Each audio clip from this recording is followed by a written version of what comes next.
European stock markets are trading cautiously higher at the moment. The UK's FTSE 100 index is currently up about 0.2%, while the Euro Stoxx 50 index is higher by 0.1%. Both indices are bouncing from strong losses in the previous session. While in the currency space, the euro is pretty much steady against the dollar. It's at 135. While in peripheral bond markets, both Spanish and Italian bond yields are creeping a little higher yesterday. The 10-year in Spain reached 5.4. That's the highest level we've seen since December 2012, at a level that is currently putting a bit of pressure on market sentiment. And in Italy, the 10-year is at 4.48%. Good morning, I'm Ishaq, Siddiqi, and welcome to another Daily Market Bite. I'm going to give you a quick idea of what's going on across the globe. Let's kick it off with the predominant theme that's really putting a weight on market sentiment at the moment. We had a very splendid month of January, with equity indices reaching levels we haven't seen for 5 years, especially in the US with the Dow and the S&P currently at levels we haven't seen since October 2007, and the UK's FTSE 100 over here in Europe also at multi-year highs.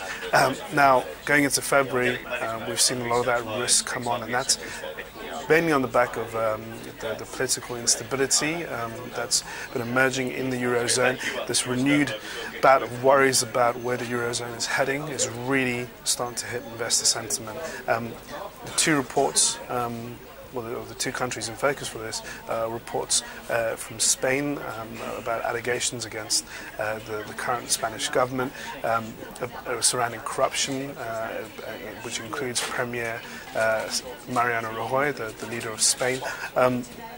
Even though Rajoy has denied current allegations that his party had taken money illegally, there's civil unrest all across the country, particularly in big cities like Barcelona and Madrid. And this civil unrest, if it continues, could lead the way for a removal of the current Spanish party, which would pave the way for a general election, and it could also open the doors for more leftist parties, which would be very much anti-Europe and anti-austerity. And that could derail much of the process that we've seen in Spain over the last year to get its budget in check and start adhering to the EU and the IMF's program in order for the country to see growth.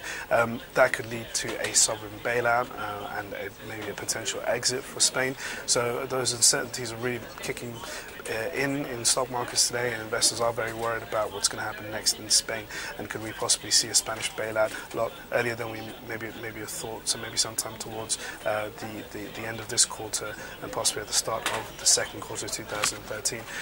Over in Italy, of course, we have Italian elections this month, and the interesting development that we had over the weekend is that Silvio Berlusconi, the former premier in Italy, is closing the gap against his opposition rival Bersani, who is more on the pro-austerity Monti type government, whereas in Silvio Berlusconi is very anti-Germanic and anti-austerity.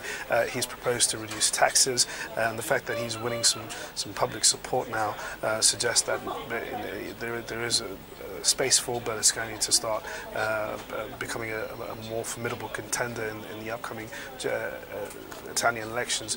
If Berlusconi indeed and his coalition government indeed get in power, we are again going to see those uncertainties about where Italy is in the Eurozone, and if it's going to continue being a member, or if it wants to exit the Eurozone, and that could be a disastrous effect on the wider Eurozone economy.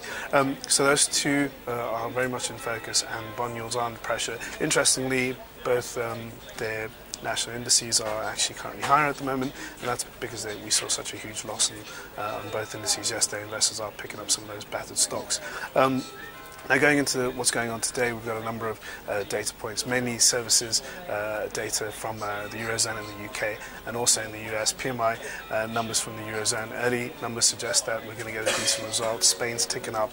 We're going to continue seeing a bit of a recovery in Germany. However, that divergence is going to be prominent in terms of Germany and France, where you may see a bit of a downtick in the French PMI services data. However, that's going to be out later on today, later on this morning, and that's going to be a number that investors will be keeping an eye on, and could potentially act as a catalyst to push us forward in terms of driving some gains. We also have a UK PMI services number and the US ISM non-manufacturing number. We also have Eurozone retail sales, so that's going to be something to look out for. Other than that, investors are busy with earnings from high-profile European players, the likes of BP, BG Group, UBS, and ARM Holdings, all very much under the spotlight. So as we progress through the course of the day, attention will be on the earnings and also on what's coming out today. Anyway, that's all for your daily market bite. Tune in for another one tomorrow. Thanks for watching.